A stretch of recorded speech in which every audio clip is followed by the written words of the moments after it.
gracias, doctora Lucía Florentino, por esas palabras hacia nosotros.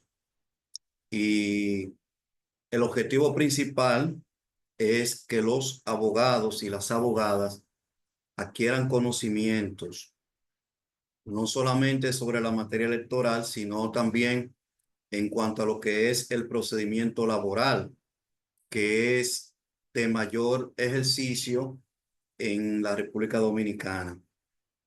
Me siento complacido de estar junto a ustedes en esta tarde noche y pidiéndole a Dios que cada una de las enseñanzas que estaremos desarrollando en este taller sean de su agrado. Gracias a la joven que hizo la invocación por tan emotivas palabras que nos sirven para seguir hacia adelante en este trayecto. Bueno, sin más preámbulos, vamos en el día de hoy a trabajar con lo que son las técnicas del procedimiento laboral. Ustedes saben que, haciendo una breve historia de lo que es el derecho laboral, podemos decir de que el derecho laboral inicia, a nuestro modo de ver, el 15 de mayo de 1891, con la famosa encíclica Rerum Novarum, o régimen de las cosas o cosas nuevas, que es lo que significa en español. Esta encíclica es de el Papa León XIII, quien a nuestro modo de ver se le considera como el padre del derecho laboral a nivel internacional, ya que este Papa es quien da las bases para la protección y cuidado del derecho al trabajo. Es importante hacer esta acotación, ya que ustedes recordarán que para finales del siglo XIX, en Europa se estaban dando procesos de transformación industrial. Ustedes recuerdan la famosa obra de Carlos Marx, El Capital, y que fueron fomentando las bases para la creación de un derecho laboral en todo el mundo. Pero esta encíclica es ya quien viene a dar el visto bueno de todo lo que es el surgimiento del derecho laboral hasta nuestros días. Le invito más adelante, distinguidos colegas, de que dé una lectura de lo que significó y significa en la actualidad esta encíclica, la Rerum Novarum, para que podamos tener todo el conocimiento general del derecho laboral.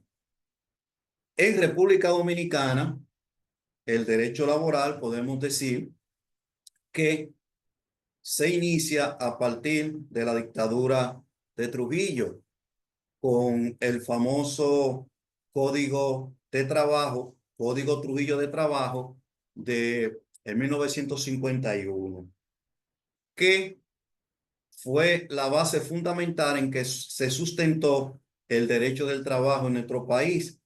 Recuerden la famosa ley de seguro social, si la memoria no nos falla, la 1843 aproximadamente, de que establecía cuáles eran las bases sobre las cuales el trabajador debía de estar protegido con un régimen de seguridad social.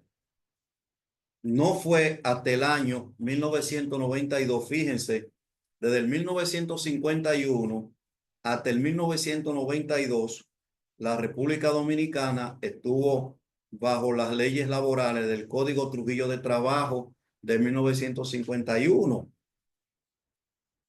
¿A qué se debe que en el 1992 se promulgara un nuevo Código de Trabajo?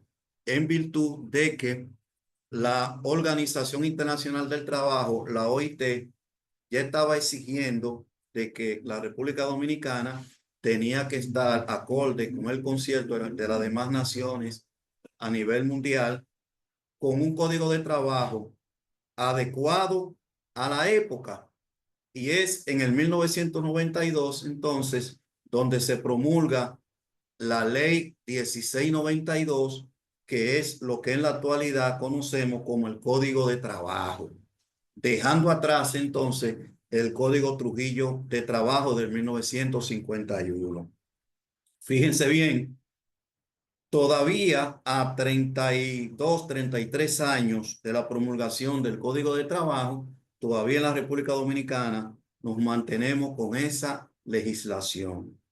En cuanto a la anterior legislación de seguridad social, que data de la época de Trujillo, no es hasta el año 2001 cuando se modifica esta ley por la actual ley del régimen de seguridad social, la ley 8101, que es la que en la actualidad regula todo lo que es la seguridad social en la República Dominicana.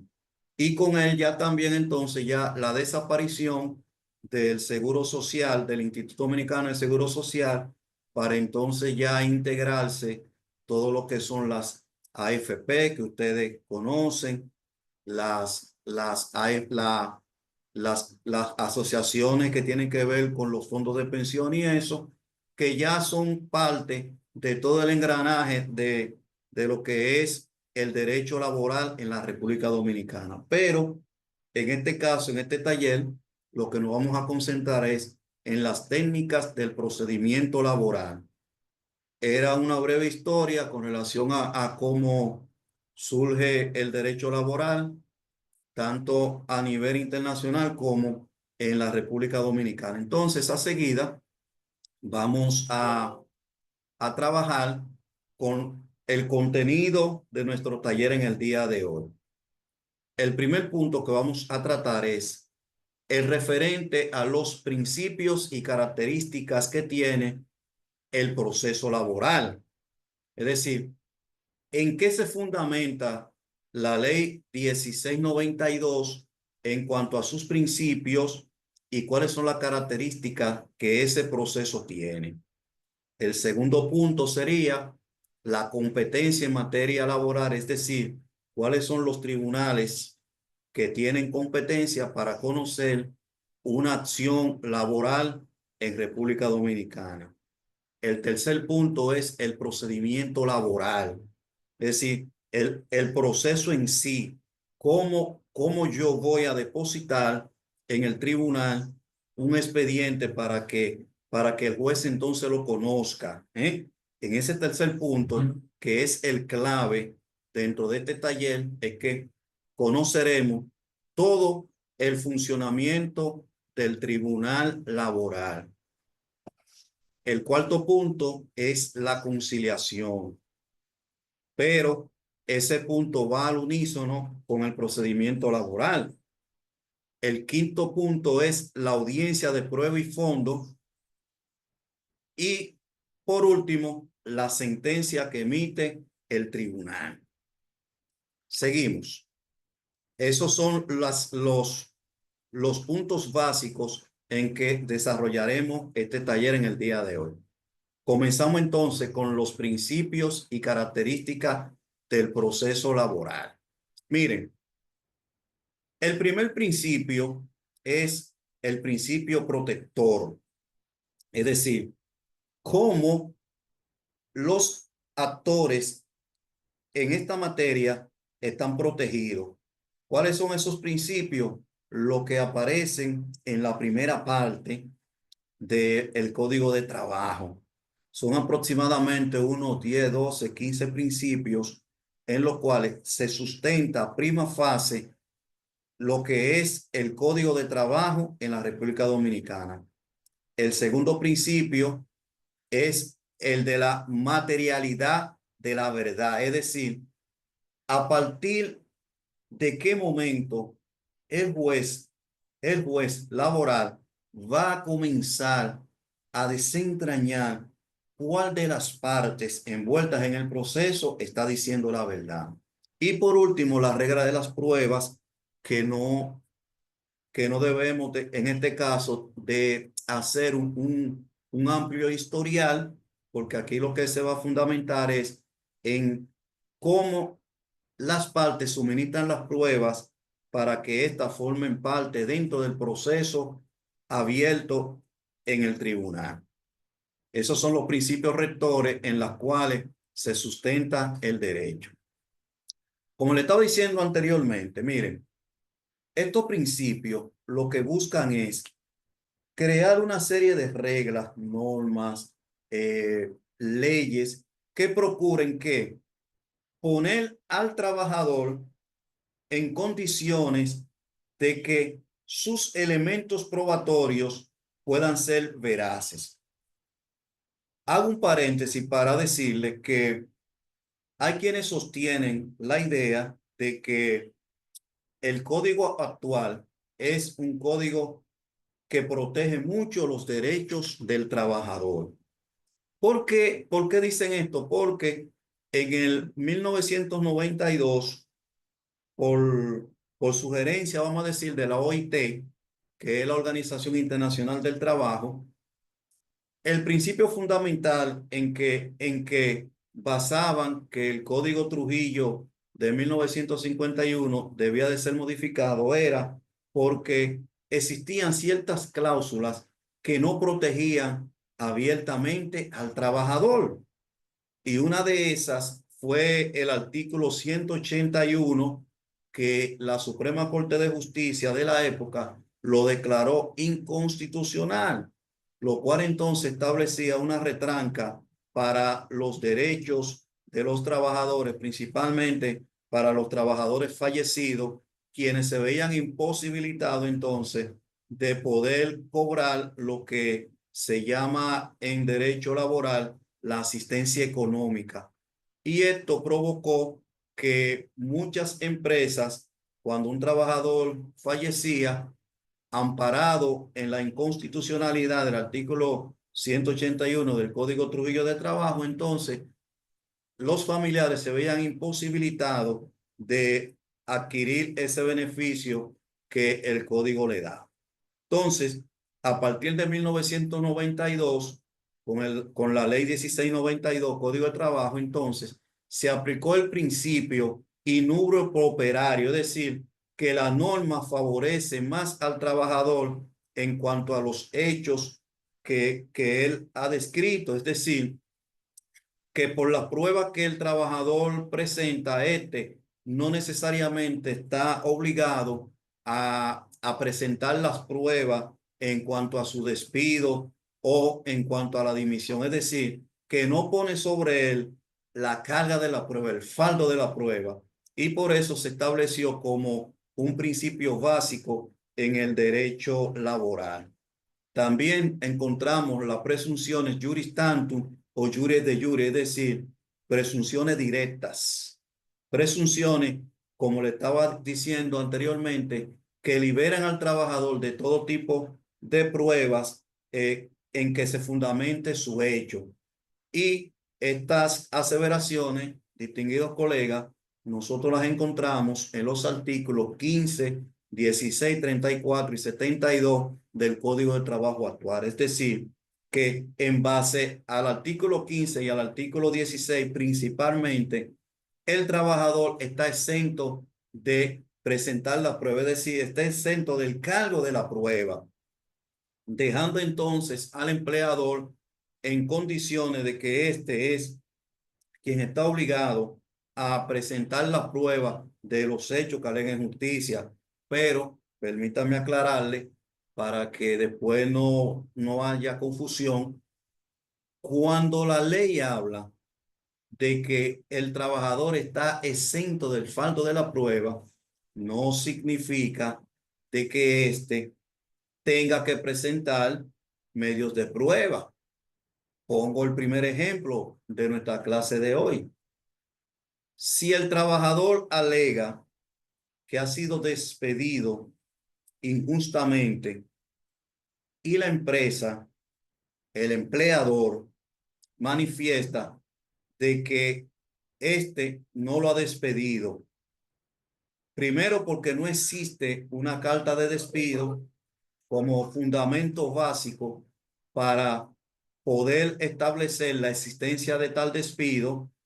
El trabajador, ante la inexistencia de una carta de despido que justifique la acción realizada por el empleador, este debe de probar de que sí fue despedido por el empleador, sea por medio de testigos, como también por cualquier tipo de documentación de la que pudieran existir en el Ministerio de Trabajo. Hago la acotación para que en el ejercicio del derecho laboral, cuando ustedes tengan algún expediente, después no señalen, pero que en un taller el maestro dijo de que el trabajador esté exento de la prueba, por ende, yo no tengo que presentar ningún medio de prueba porque eso es el empleador único y exclusivamente. No es así. El código lo que habla es que está exento de presentar pruebas, es decir, en aquellos casos en que las pruebas son tan evidentes, son tan claras, de que el trabajador no necesariamente debe de demostrarla. Si existe una carta de despido, el trabajador está obligado a depositar esa prueba. ¿Por qué? Porque esa es la prueba base en la cual se fundamenta su demanda, ya que él tiene elementos probatorios para decir de que el despido ejercido por el empleador es injustificado, sea porque la depositó fuera de los plazos legales que habla el artículo 100 y siguiente del Código de Trabajo, el artículo 96, 97 y siguiente, que habla con relación a cuáles son aquellos casos en los cuales una comunicación de despido puede ser declarada por el tribunal como injustificado. Entonces, a ese tipo de cosas es que el artículo 15 y el 16 principalmente señalan de que el trabajador está exento. También el 15 y el 16 lo que señalan es que el trabajador esté exento de presentar como medio de prueba, por ejemplo, la planilla de personal fijo de la empresa, todo lo que tiene que ver con el registro de asistencia, es decir, aquellas pruebas que son únicas y exclusivas de la empresa para sustentar su medio de defensa ante una posible demanda laboral. Es decir, en esos fundamentos en que el principio juris tanto o juris et juri quiere establecer de que el trabajador está exento de presentar esos medios de prueba para que ustedes tengan esa parte en su haber al momento de ustedes depositar una demanda laboral. Como le decía anteriormente, el principio de la materialidad es el que señala de que el juez laboral está obligado a que analizar cuál de las dos partes envueltas en el proceso está cerca de la verdad o diciendo la verdad. Ya eso es un principio estatuido por la Suprema Corte de Justicia, que el juez laboral debe de circunscribirse a analizar cuál de las dos partes está diciendo la verdad. Es decir, por ejemplo, el juez laboral tiene un expediente por despido injustificado. Existe una comunicación de que el trabajador violentó ciertas normas. No necesariamente porque el juez tenga mano de que la empresa le dio cumplimiento a la ley laboral depositando la comunicación dentro del plazo de las 48 horas, que justificó la acción, que presentó medios de prueba. No necesariamente por estos puntos el juez laboral puede circunscribir y decir, eh, el despido fue justificado porque, según los elementos presentados por la empresa, el trabajador violentó las normas, que no es como en la materia civil, que en la materia civil eh, las pruebas juegan un papel fundamental. En el derecho laboral, las pruebas no necesariamente juegan un papel fundamental. ¿Por qué? Porque aquí entra lo que se llama el papel activo del juez laboral, que más adelante lo vamos a ver para no adelantarnos al proceso. Pero le doy esa acotación para que ustedes comprendan lo que es el principio de materialidad de la verdad. Es decir, cuando el juez se sienta a determinar cuál de las dos partes está diciendo la verdad, independientemente de que una de las partes tenga todas las pruebas puestas a su favor. El juez, hasta con un simple informativo testimonial, puede destruir todas las demás pruebas y darle veracidad al informativo testimonial por encima de cualquier otra. ¿Por qué? Porque en el derecho laboral no existe lo que es la jerarquía de las pruebas. Es decir, que una prueba está por encima de otra. Para el juez laboral, todas las pruebas son iguales. No existe una jerarquía. Entonces, en cuanto al principio 9, que es el que establece que el contrato de trabajo no es aquel que está sustentado en un papel. No necesariamente, colegas, no necesariamente. Puede haber contrato de trabajo de manera verbal. ¿Cómo usted demuestra eso? Por el informativo testimonial, por, por acto auténtico, es decir, por una amalgama de pruebas de las cuales usted la va a someter al juez laboral. ¿Mm? Claro, lo fantástico sería que a la hora de que se instrumenta una demanda laboral y se va a conocer el fondo del proceso, que se deposite el contrato de trabajo por escrito. Pero en la mayoría de los casos, en un 70, 80, 85%, las demandas que se introducen en el Tribunal de Trabajo tienen que ver con contratos de trabajo no escritos, es decir, contratos de trabajo mediante la cual usted comienza a trabajar en una empresa y pasa el tiempo y ese contrato se vuelve un contrato de trabajo por tiempo indefinido, porque la gran mayoría de las empresas no son dadas a realizar contratos de trabajo por escrito por, por múltiples situaciones que en otro momento vamos a analizarlo cuando entremos a todo lo que tiene que ver el contrato de trabajo. Esto significa que porque no exista un contrato de trabajo por escrito, el contrato es nulo. Por el contrario, el juez laboral lo que va a verificar si ese tipo de contrato no es una simulación, no está sustento a fraude, donde se dan mucho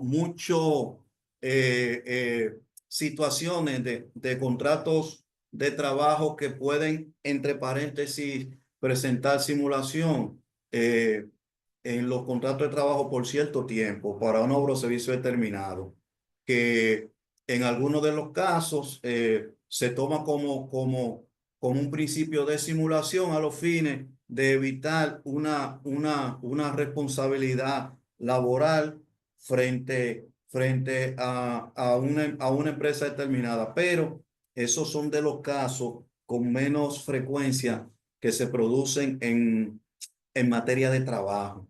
Esto más bien son para los trabajadores del área de la construcción, para trabajadores que están contratados para una obra determinada. Es decir, que mayormente los tribunales de trabajo están sustentados en los procesos que llevan a cabo en contratos de trabajo por tiempo indefinido. En eso es que se fundamenta ese principio. Entonces, aquí tenemos que en el derecho laboral nuestro existen principios gestores que rigen la prueba. Recuerden que le decía hace un rato de que en primer lugar tenemos el papel activo del juez laboral, es decir, que el juez laboral no tiene un papel eh, eh, pasivo como lo tiene el juez en materia civil. Ustedes saben lo que ejerce en materia civil, que el juez de lo civil solamente se circunscribe a, a escuchar a las partes. Usted va, presenta conclusiones, las partes presentan conclusiones, el juez otorga los plazos correspondientes y ahí termina su papel. Es decir, que el juez de lo civil lo que se circunscribe única y exclusivamente a las pruebas que la parte le suministre. En el derecho laboral es todo lo contrario. El juez laboral tiene un papel activo, es decir, interviene, interviene en el proceso, llama a la conciliación en cualquier estado de causa, en cualquier estado de causa, también interroga a las partes, es decir, que el juez laboral es quien lleva el control de la audiencia. Lleva todo lo que tiene que ver con el proceso, lo maneja el juez laboral.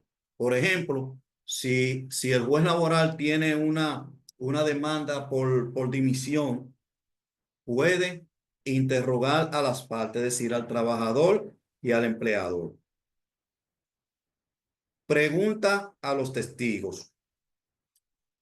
Sugiere la presentación de determinadas pruebas, es decir, que tiene autoridad de solicitarle a cualquier entidad del Estado el envío de una prueba X para poder sustentar la demanda. Es decir, que su papel es la de supervisar que todo lo que tenga que ver con el engranaje del proceso que está puesto en sus manos se desarrolle con todas las libertades posibles. Es garantista, es garantista de los derechos constitucionales el juez laboral, porque se apega a los fundamentos de la Constitución y los reglamentos dictados por la OIT. Sobre esa base se sustenta el juez laboral y por las disposiciones que emite la Suprema Corte de Justicia. En segundo lugar, el juez laboral tiene libertad de pruebas, lo que le decía anteriormente, que el juez en materia laboral puede determinar cuál de las pruebas que se le presentaron en su entorno es la que tiene mayor validez. Es decir, que el juez laboral no mira jerarquización de las pruebas, tal y como lo dice el punto número 7, el número C. Que para el juez en lo laboral no existe una jerarquía, es decir, una prueba no está por encima de otra. Ambas tienen el mismo nivel, ya que al momento de su ponderación, el juez puede determinar cuál de ellas es más importante que la otra.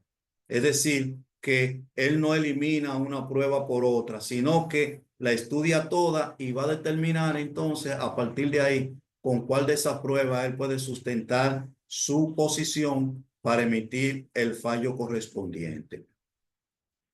Aquí tenemos todo lo que tiene que ver con el poder soberano de apreciación. Vuelvo y les reitero, recuerden que siempre le he hablado a ustedes, aparte del papel activo que tiene el juez laboral, también el de la jerarquización de las pruebas, de observarlas, de determinar cuándo una prueba es más importante que otra. Y aquí entonces él lo sustenta en lo que es el artículo 542 del Código de Trabajo, que es el artículo que le da ese poder al juez de poder decir, mira, ciertamente hubo despido porque la comunicación que el empleador ha depositado demuestra de que el trabajador demandante sí fue despedido. Sin embargo, por las pruebas aportadas, puede ser por el trabajador como puede ser por el empleador, se evidenció que la empresa no tomó en consideración lo establecido en el artículo 96, 98 y siguiente del Código de Trabajo, que establece que, no, 92, perdón, 92, que establece que debe de ser depositada 48 horas, en un plazo de 48 horas, para que el despido pueda tener validez. Y ahí el juez laboral aplicó el poder soberano que tiene. ¿Y cuál es ese poder soberano? De que determinó que la comunicación mediante la cual al trabajador se le despedía no cumplió el plazo establecido de las 48 horas en el Ministerio de Trabajo. Sin embargo, era una prueba que la misma empresa había depositado. Si hubiese sido en materia civil, ese despido es justificado. ¿Por qué? Porque se presentó la prueba. Bueno, ya como el juez en materia civil lo único que ve son pruebas, ya ese expediente el trabajador no tiene derecho. Sin embargo, dentro de ese poder soberano que tiene el juez laboral y de apreciar las pruebas que tiene en sus manos y determinar qué veracidad legal tienen las mismas, entonces pudo determinar que ese despido fue injustificado, como también el juez laboral dentro de ese poder de apreciación que tiene de la prueba, puede determinar por una audición de testigos, que la acción ejercida por el empleador fue correcta. ¿Mm? Fue correcta porque determinó que el trabajador cometió las faltas mediante la cual el empleador ejerció el despido.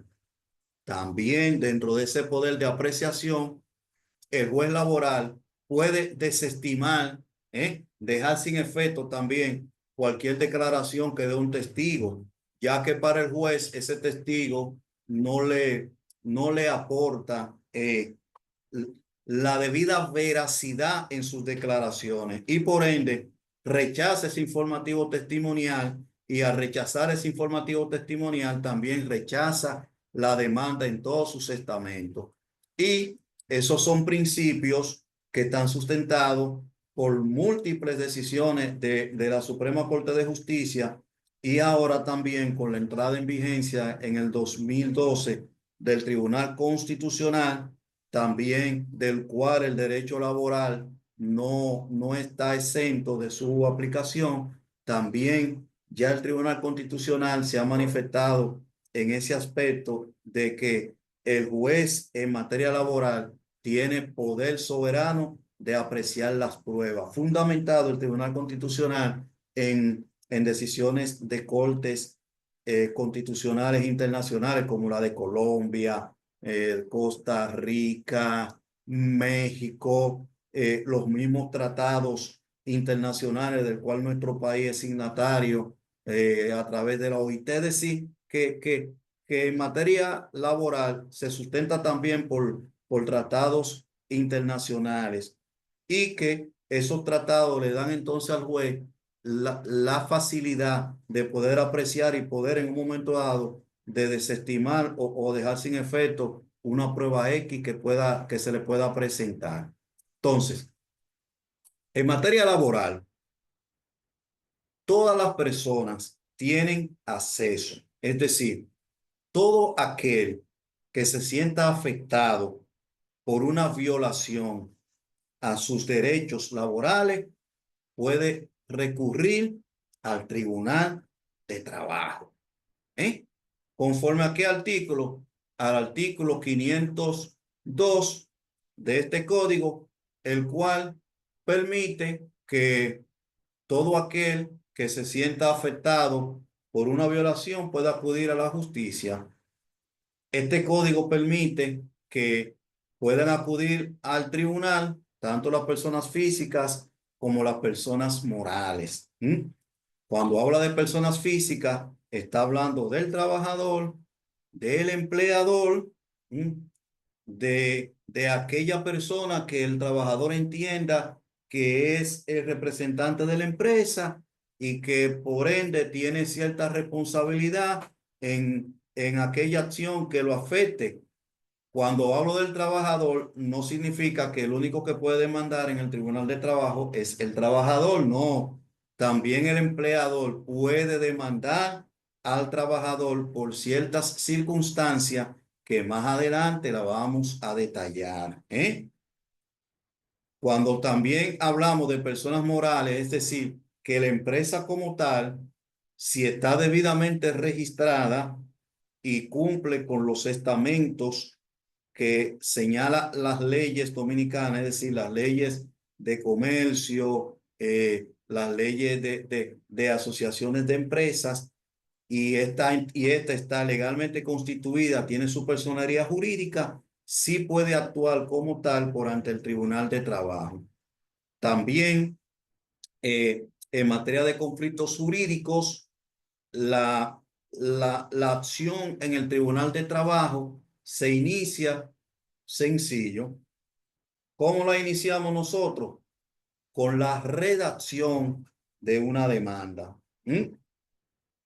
En materia civil, el Tribunal Civil se apodera mediante acto de alguacil, ustedes lo saben, al igual que yo, ¿verdad? Y se emplaza al demandante dentro de la octava franca de ley para que éste constituya abogado. En materia laboral, las demandas no se, eh, se, se redactan mediante acto de alguacil, no, sino mediante una instancia motivada dirigida al tribunal competente. Escuchen bien, una instancia debidamente motivada por ante el tribunal competente que va a conocer de la acción y se deposita en la Secretaría del Juzgado de Trabajo. Algo que les voy a señalar. Miren, el Código de Trabajo nuestro no habla de juzgado de trabajo de primera instancia, porque a lo largo de mi ejercicio profesional como abogado laboralista, he visto, ya no con tanta frecuencia como anteriormente, que muchos abogados cometían el error de señalar juzgado de trabajo de primera instancia del Distrito Nacional. Y eso no es correcto. ¿Mm? Eso no es correcto. Su demanda usted debe de encabezarla al magistrado juez presidente del juzgado de trabajo del Distrito Nacional, del Juzgado de Trabajo de la provincia de Santo Domingo, del Juzgado de Trabajo de San Cristóbal, etcétera. Nunca emplear el término Juzgado de Trabajo de primera instancia del Distrito Nacional o del Juzgado de Trabajo de primera instancia del Distrito Judicial de tal provincia. ¿Por qué? Porque semánticamente no es correcto, ya que el Código de Trabajo no habla de juzgado de trabajo de primera instancia. Le doy ese tic para que estén conscientes de que en esta materia no existe la primera instancia, sino juzgado de trabajo, Corte de Trabajo y Suprema Corte de Justicia. Entonces, teniendo estos puntos básicos, la demanda se somete ante la Secretaría del Juzgado de Trabajo. Como en el Distrito Nacional y en la provincia Santo y en el Juzgado de Santiago principalmente, recuerden que el Código de Trabajo nuestro es del 1992, que no teníamos la división territorial que a partir del 2002 tenemos aquí en el distrito, ya que tenemos Distrito Nacional y provincia Santo Domingo. Cuando se promulgó el código en el 92, solamente teníamos juzgado de trabajo por división de sala en el Distrito Nacional, que cubría el Gran Santo Domingo, lo que hoy es el Gran Santo Domingo, y la provincia de Santiago.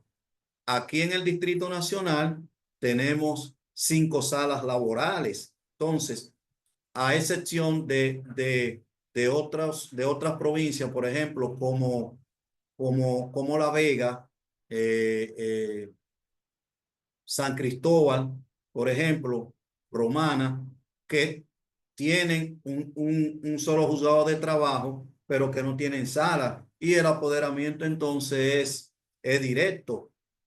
Tanto en Santiago como en el Distrito Nacional, eh, el apoderamiento lo hacemos al Tribunal de Trabajo y este entonces va a designar la sala mediante auto cuál será la competente. Ahí hay un híbrido con la materia civil, que ustedes saben que cuando usted demanda en materia civil, usted no señala la sala específica que va a conocer de la demanda hasta tanto entonces el presidente de la Cámara Civil mediante auto, entonces deciden la sala correspondiente que es la que irá a conocer su expediente en cuestión. En materia de trabajo sucede lo mismo en el Distrito Nacional y en Santiago.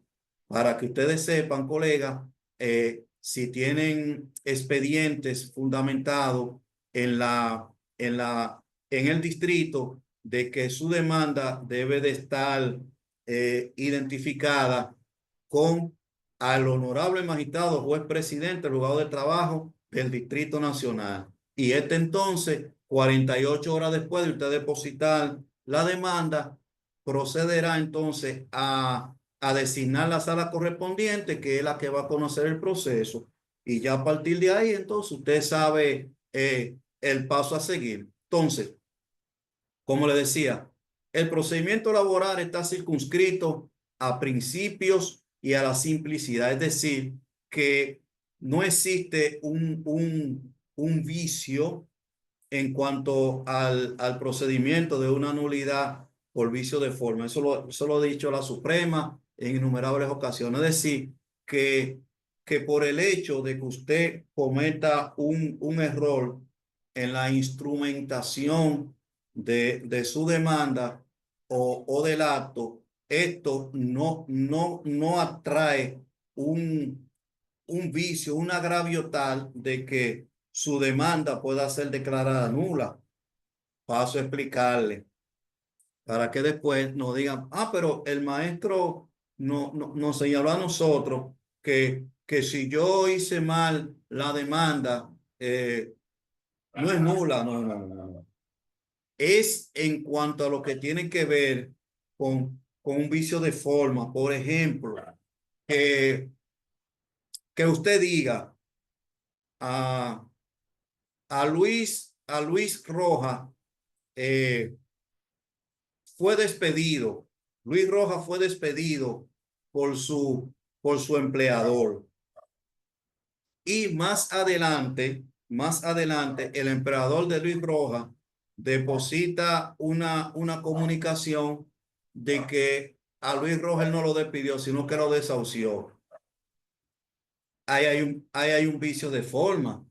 Ese vicio no va a acarrear con la nulidad de su demanda porque usted, como estamos hablando de que yo estoy diciendo que a Luis Rojas lo despidieron y la empresa está diciendo que no, que fue con lo desahucio, que yo voy a variar el calificativo de mi demanda, en vez de despido, va a ser desahucio. Entonces, ahí se aplica el principio de que ese vicio de forma no acarrea la nulidad de mi demanda.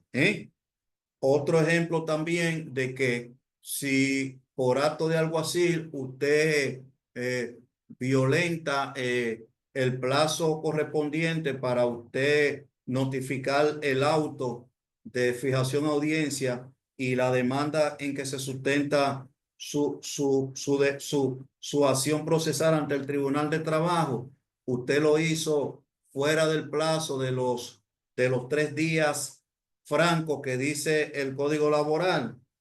Eso es un vicio de forma, no es un vicio de fondo. Entonces, esa irregularidad el juez la va a subsanar ordenando una nueva citación.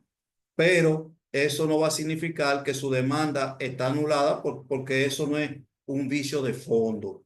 Entonces, bajo ese sustento, eh, nuestro código se fundamenta en establecer de que los vicios de forma no acarrean la nulidad del proceso. Entonces, ahora vamos con lo central de nuestro taller en el día de hoy.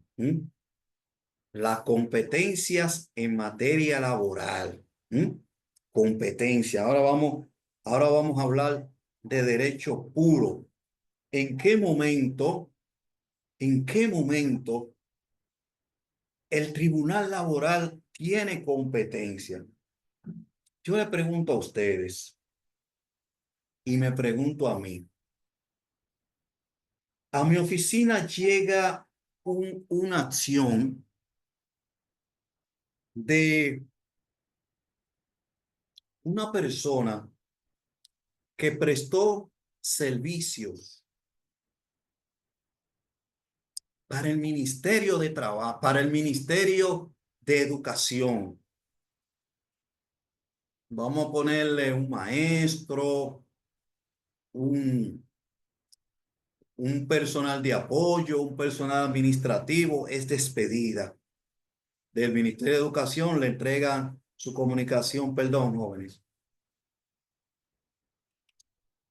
le entrega recursos humanos, su comunicación de desvinculación del ministerio.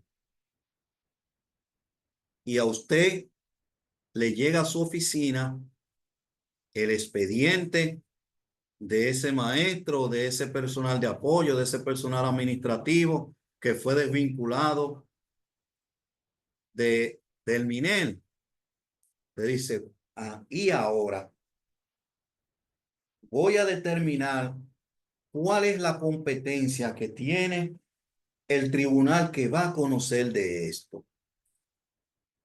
Y ahora surge la siguiente interrogante. ¿Tendría el Tribunal de Trabajo, vamos a poner del Distrito Nacional, los que viven en otras localidades del país que están adheridos en este taller, ubíquense en sus diferentes regiones, porque estamos en materia laboral y tienen un expediente de un empleado, un trabajador del Ministerio de Educación, y usted entonces tiene que determinar la competencia de atribución, es decir, la competencia en razón de la materia que tiene el tribunal para conocer de ese expediente. ¿Qué nos dice el artículo 480 del Código de Trabajo? Que el Tribunal de Trabajo es competente para conocer de todas aquellas situaciones en las cuales estén envueltos empleadores, trabajadores entre sí, empleadores, etcétera, con motivo a la violación de una ley laboral, de un reglamento, etcétera. Con relación a las huelgas laborales, a los paros, condiciones de trabajo, todo lo que tiene que ver los pactos colectivos, etcétera. Todo lo vinculado a la materia laboral. Sin embargo, queridos estudiantes, abogados, puse sobre la mesa el expediente de una demanda frente al MINER, al Ministerio de Educación. Conforme al artículo 480 y siguiente del Código de Trabajo, este no tiene competencia para conocer de esa demanda. Pero ustedes dirán, pero maestro, pero usted mismo está diciendo que el Código de Trabajo establece que es competente para conocer de todas aquellas acciones en las cuales estén inmersos empleadores, trabajadores entre sí, empleadores entre sí, huelga, mejora de condiciones de trabajo, pactos colectivos, Paro, es decir, todo lo que tiene que ver con la materia, sí, pero para esos casos existe un tribunal que es el que va a conocer de esas acciones frente a trabajadores del Estado. Veo que Alexander Zorrilla quiere hacer una pregunta. Vamos a ver, Alexander, vamos a darte la oportunidad. Brevemente, Alexander. Alexander, ¿me escucha? ¿Me escucha, Alexander? ¿Me escucha? Glenda Melo, ¿me escucha? Sí, profesor Alexander, aquí, lo Sí, dime, escuchaba. Alexander, brevemente. Bueno, no era tanto así una pregunta, sino pensé que usted Sí. estaba elaborando una pregunta, Ok, poniéndole ok. un caso. Ok, pero Eh, puede intervenir, ok, Alexander. Te ok, escucho. en este caso tenemos la Ujú. 4108, Ley de Función Pública, Muy entonces ya bien. el Ministerio de Trabajo no entraría dentro de lo que es la regulación del Código de Trabajo, Muy sino de la bien, muy bien. ¿Por 4108. qué? ¿Por qué, Alexander? Me surge. ¿Por qué? ¿Por qué? Bueno, Ajá, es un vamos a empleado ver. del Estado y Ajá. entonces usted hablaba de que el tribunal laboral en este caso no es competente. Y como es Ok. una ley diferente al Estado, entonces yo tendría ahí el Tribunal Superior Administrativo, me parece, si surgiera algún tipo de contestación. Ok. Pero que para eso también tengo el MAP, no tengo el Ministerio de Trabajo para hacer todas Ok, las diligencias preliminares. excelente. Por ahí Excelente. creo que anda. Muy Muchas gracias. bien. Sí, sí, actual. Vamos a ver, Glenda Melo. Glenda, dime, Glenda. Te escucho. Eh, Glenda, te escucho. Sí. Buenas noches, ¿me escucha, maestro? Sí, sí, a la perfección. Buenas noches. Dámelo de este lado. Eh, Ujú. bueno, pues yo quería preguntarle, porque anteriormente tenía un poquito de conocimiento con relación a lo que era el código laboral, Ajá. que es porque trabajé en una institución del Estado. Pero me Sí. llamó mucho la atención porque me llegó un caso, o sea, de un compañero que está activo en una institución del Estado y que quiere demandar. ¿Es eso posible? ¿Y ante qué tribunal se puede demandar una acción, por ejemplo, para darle una noción de abuso de poder, de acoso laboral, estando el activo? Ya todas esas consideraciones, Glenda, eh, quien antecedió a la pregunta, ha manifestado que todo lo que tiene que ver con relación de trabajadores del Estado está regido por la ley 4108 o ley de servicio civil o carrera administrativa. Y para eso entonces existen los trámites correspondientes que ya que surgió esa interrogante suya y la del joven que antecedió a su pregunta, hablaría con la doctora Lucía para entonces ver cómo manejamos un taller con relación a las acciones judiciales ante el Tribunal Superior Administrativo en materia de trabajo. Ya, materia de trabajo, porque el procedimiento es extremadamente amplio y tiene que ver con acciones que se primero se eleven ante el superior inmediato competente, de ahí ante entonces, dentro del grado de la jerarquización del puesto, por ante el superior inmediato a ese en el cual usted hizo el reclamo, y ahí sucesivamente entonces hasta llegar al tribunal administrativo. Es decir, que son una serie de pasos extremadamente amplios que hay que detallar, tal y como lo dice la ley 41008, más la vinculación de esta ley con el Ministerio de Administración Pública. Vamos a ver a Alberto Paulino para que continuemos. Alberto, te escucho. Alberto Paulino. Bueno, sí, ¿me escucha ahí, profesor? Sí, sí, excelente. Muy bien. Bueno, antes que nada, felicitarlo por la interesante intervención. Adiós la gloria. Sí, profesor, yo soy estudiante de Derecho de la UAPA Ajá. y a la vez soy médico Ah, excelente. y a la vez estoy privado de libertad. Ok. Entonces, tengo un caso interesante. Yo trabajé por más de 30 años como profesional de la medicina en el sector de salud pública. Ujú, Entonces, resulta que yo fui privado de libertad en mayo de 2017. ujú. En enero de 2019, a pesar de que mi hospital y el Ujú. Ministerio de Salud Pública está al tanto de mi situación, de mi proceso, porque venían hasta en comisión a verme, inclusive del Colegio Médico Dominicano y de la Asociación de Ginecostetra, me desvinculan porque necesitan mi tarjeta en enero de 2019, pero Ujú. yo soy sentenciado en agosto de 2023. Sí. ¿Qué debo yo de hacer? Yo no soy empleado de carrera, pero ¿qué puedo yo hacer en este caso ante el Tribunal Superior Administrativo? Lo primero es que, como le manifesté a la joven a Glenda, estos son procesos que se deben de ventilar primero por ante el superior jerárquico que emitió la orden, ¿no? Mediante instancia motivada, que un abogado es quien la detalla. Esos tienen unos plazos. A partir de ahí, dependiendo de la respuesta que dé ese superior, entonces eso iría al otro superior jerárquico de mayor categoría, vamos a decir así.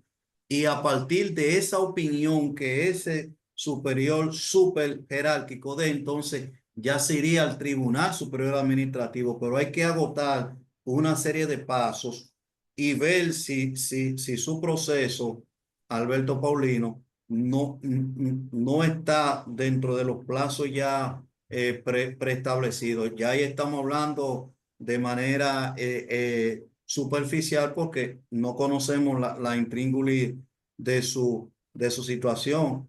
Entiendo que si el colegio médico intervino en su caso, eh, el, el equipo legal que tiene el colegio médico, entiendo yo que sabe los pasos que pudo haber dado al respecto para que se le garantice el derecho de defensa suyo ante la jurisdicción administrativa para que entonces pueda manifestar qué posición al respecto yo pudieran tener. No, el colegio médico no hizo nada al respecto porque yo estoy por agresión sexual. Y según Ok. el colegio, el- el colegio médico, ellos solamente se meten con los médicos cuando hay una mala práctica médica, una contradicción. Por eso yo estoy estudiando derecho, para ver si rompemos Ok. esos paradigmas. Porque el colegio médico se supone que cualquier médico colegiado que haya sido una persona con una trayectoria de gremialista, académico, escritor, etcétera, etcétera, debe como hacen los colegios de abogados, apoyar a su gente. Bueno, ya Entonces, en en ese este sentido, no caso, es, ¿no es? como su situación es una situación especial, ya sería bueno que más adelante usted Yo me quiero eh, comunicar con usted luego para entonces explicarle se todo ponga en esto. contacto con las autoridades del Colegio de Abogados que Claro tiene, que sí, que tiene buenos juristas así es. para que le den las asesorías del lugar y ver entonces de qué forma se Sí, pudiera porque inclusive yo aproveché a trabajar su través de un caso. abogado y solicité la carta de desvinculación porque no me mandaron nada, solamente usar la Bueno, tarjeta. sí. Porque Ujú. Ujú. solicité el tiempo, porque Sí. también estoy solicitando la pensión, porque tengo más de 30 años en Bueno. el ejercicio profesional y todavía no, Ujú. ni eso Bueno, llega, pero está sí. bien. Ese Gracias. título sí, sí, a su orden. Vámonos con Norma Rodríguez y cerramos ahí para continuar. Norma, te escucho, Norma. Norma, te escucho. Bien, entonces continuamos con lo que es la competencia. Escúchame, profesor. Ah, sí, dime, Norma. Sí, lo que quería aclarar, que hay Ajá, instituciones del Estado sí. descentralizadas que se Ujú. rigen por el Código de Trabajo, como es el caso del Seguro Nacional de Salud, SENASA. Bueno, mira, en cuanto al SENASA, hay una dualidad. Hay una dualidad porque eh, hay ocasiones que el tribunal laboral se declara incompetente y al declararse incompetente, entonces envía el asunto por ante el Tribunal Superior Administrativo porque depende del tipo de labor que ese trabajador desempeña en esa entidad descentralizada. ¿Qué institución del Estado sí es descentralizada, que sí es demandable ante el Tribunal de Trabajo? La CAS, la Corporación de Acueducto y Alcantarillado de Santo Domingo, sí. ¿Por qué? Porque recibe contribuciones de, de, de manera privada. Entonces, sí, ante esa situación, sí es demandable ante el Tribunal de Trabajo, pero en el caso del SENASA, hay disposiciones que hay variables. Hay que esperar qué dice la Suprema Corte de Justicia con relación a ese tipo de competencia, porque como son entidades del Estado y que muchas de ellas manejan el servicio de salud de hospitales, la gran mayoría de las personas que trabajan en hospitales del Estado lo envían hacia el Tribunal Superior Administrativo. Ok. Genaro, Gracias, profesor. sí, a tu orden. Genaro, para concluir contigo y seguir. Genaro, te escucho. Te escucho, Genaro. Bien, entonces, miren Buenas aquí. noches, Sí, profesor. sí, te escucho, Genaro. De Luperón, Puerto Plata. Saluda a la gente de Puerto Plata, afectos. Sí, profe, yo en el principio 3 del Código Sí. Laboral hablan de la empresa descentralizada Ujú. y centralizada. Sí, Las centralizadas son las que dependen del presupuesto estatal. nacional, estatal. Las descentralizadas son aquellas que producen su propio eh, Ujú. presupuesto. Que son Entonces, mixtas, son mixtas, son son mixtas. mixtas. Entonces, Ujú. esas que son descentralizadas, la competencia es el tribunal laboral Exacto, de la exacto, jurisdicción, dependiendo del caso. exacto. ¿Y dónde Y está ubicada la empresa? Ujú. exactamente. Y Sí. la Ujú. centralizada, la Ujú. competencia es el Tribunal Superior Administrativo. Administrativo. Y en su defecto, como en el caso suyo, que usted es de Luperón, el Sí, Tribunal de Primera Instancia de allá de Luperón. ¿Por qué? No se exactamente. va a trasladar, no se va a trasladar usted de Luperón al Distrito Nacional a depositar una demanda al Tribunal Superior Administrativo cuando allá los tribunales civiles de primera instancia pueden hacer esas funciones. Ok, ok. Bien, seguimos entonces. Más adelante les voy a dar los turnos. Entonces, miren, tenemos los tribunales de juicio. Recuerden que en materia de trabajo no tenemos juzgados de primera instancia, sino juzgados de trabajo, ¿no es verdad? Entonces, dice aquí que conocen en materia de juicio en primera y única instancia todas aquellas demandas que se originen como resultado de una acción, ¿no es verdad? Por ejemplo, ¿en cuáles casos el Tribunal de Trabajo como Tribunal de Juicio conoce en primera y única instancia? Primero, cuando se habla de que no llega a, a 10 salarios mínimos. ¿Mm? Por ejemplo, usted introduce una demanda laboral por un monto de 100,000 pesos, ¿verdad? El tribunal conoce la demanda, le da a usted ganancia de causa. Cuando usted va a la corte va a examinar si esa demanda suya excede los 10 salarios mínimos. Yo le voy a preguntar a usted, le voy a regalar 100 puntos de la materia. Si ustedes me dicen, ¿cómo yo determino que esa demanda sobrepasa o está dentro del parámetro de los 10 salarios mínimos? Vamos a ver, Zoraida, ¿qué tú me dices? Vamos a ver. Zoraida, te escucho, vamos a ver. Vamos a ver, Zoraida. Buenas tardes. Sí. Mi pregunta es la siguiente. Ujú. ¿Cuáles son las instituciones del Estado susceptibles de demandas laborales? Oh, ya dijimos una de ellas, la Corporación de Acueducto y Alcantarilla de Santo Domingo, la CAS, eh, en algunos casos el SENASA, pero todo va a determinar el tipo de función que las personas realicen para poder determinar si es competente o no.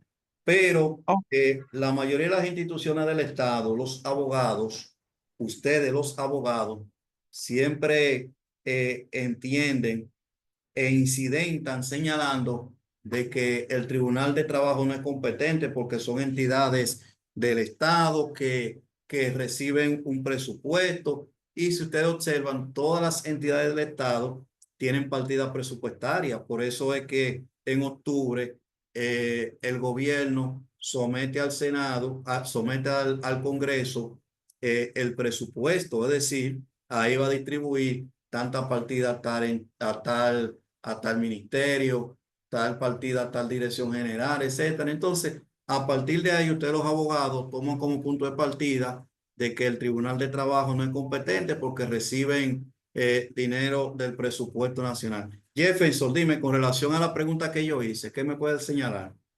Dime, Jefferson. Jefferson, te escucho.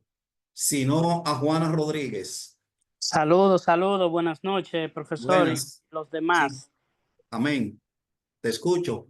En ese caso, para determinar si una Ujú, demanda procede ante la Corte por el monto, o sea, ujú. que exceda de los 10 salarios mínimos, lo que se Sí. calcula es el salario mínimo del sector Ujú. privado Sí. y se multiplica por 10. Si esas condenaciones sobrepasan de esos 10 salarios mínimos, pues Ujú. la Corte tiene competencia para conocer de la demanda.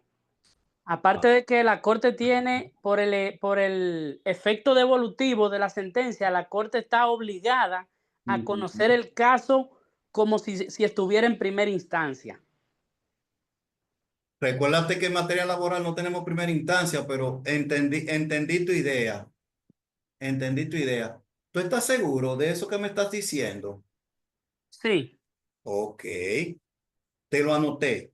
Juana, ¿qué tú me dices lo que dijo Jefferson? Te escucho, Juana.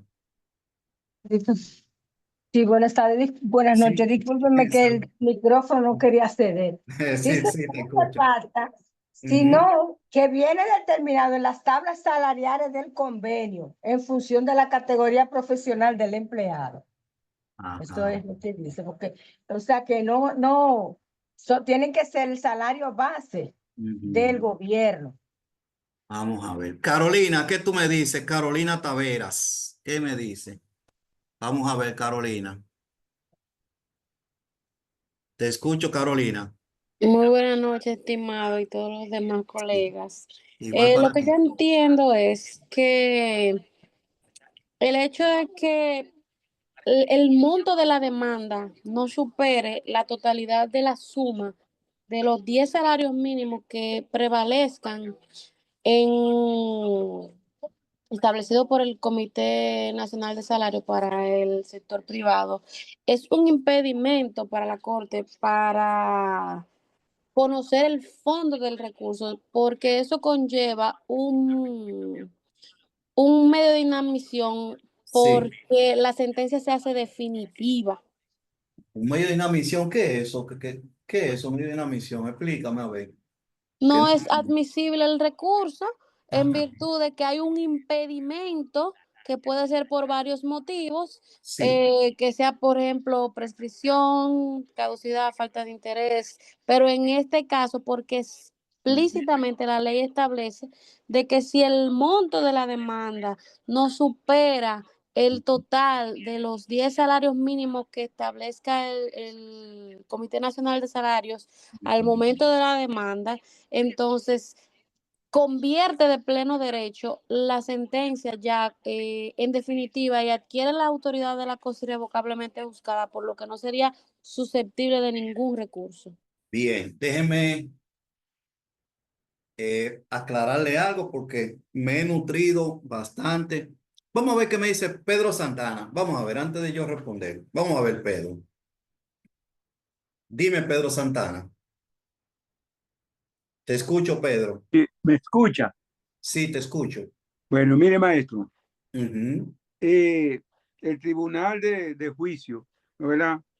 Tiene la competencia para conocer toda demanda ujú. que hasta se eleve el monto de 10 salarios mínimos. Y estoy de acuerdo con lo que decía el compañero primero, que el salario mínimo sea del sector privado. Pero que significa que ese grado puede juzgar en primera y última instancia.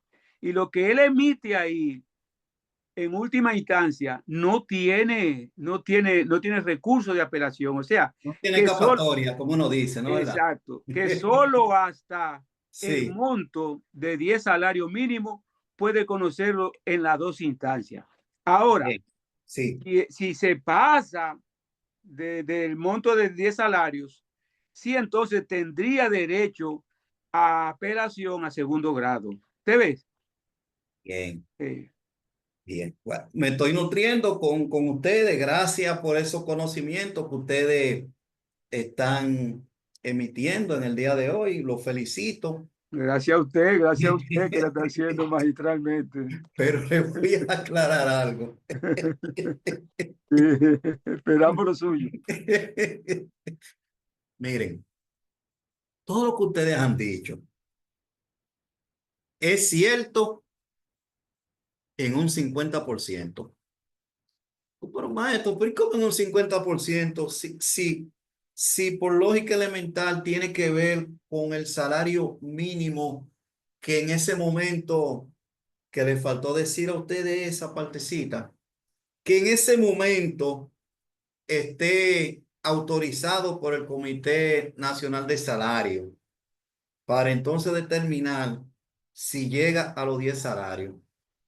Miren, mis queridos abogados y no abogados, estudiantes de derecho y de otras áreas afines, la Corte va a conocer no de los 10 salarios que habla el Comité Nacional de Salario, no, sino de los montos que usted como abogado estableció en su demanda.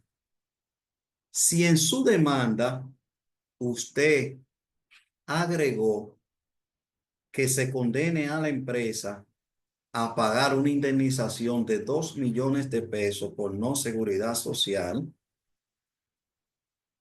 y en su demanda usted dice que ese trabajador la empresa debe de ser condenada a pagar 50,000 pesos.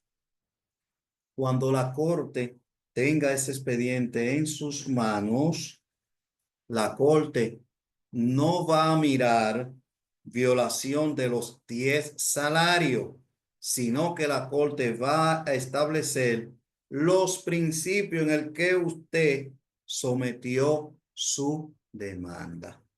Entonces, ahí se cae el postulado que habla de los 10 salarios.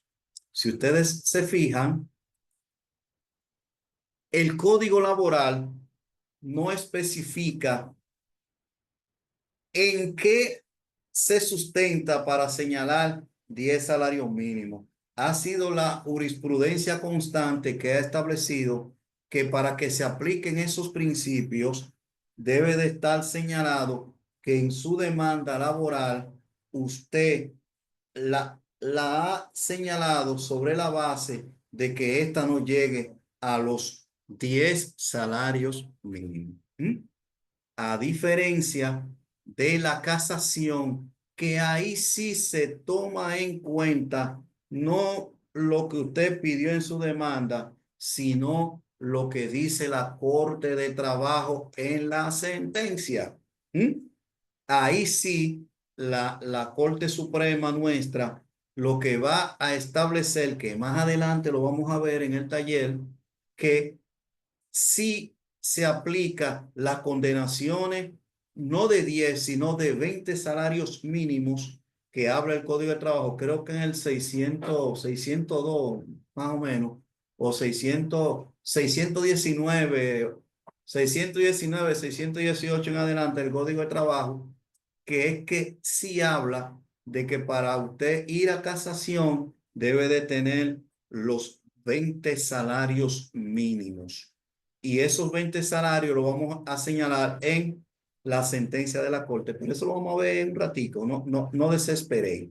Entonces, el juzgado de trabajo puede conocer de manera accesoria demandas, puede conocer demandas reconvencionales, puede conocer demandas en daños y perjuicios de manera accesoria, es decir, pero que todo se relacione con lo laboral, ¿oyeron? Usted no puede, porque un trabajador fuera de su horario de trabajo tiene un accidente, usted en su demanda de despido, usted demandar también en daños y perjuicios, porque él estando despedido ya en su casa con un mes y tanto que usted depositó la demanda, mire, yo estoy demandando daño y perjuicio porque él tuvo un accidente,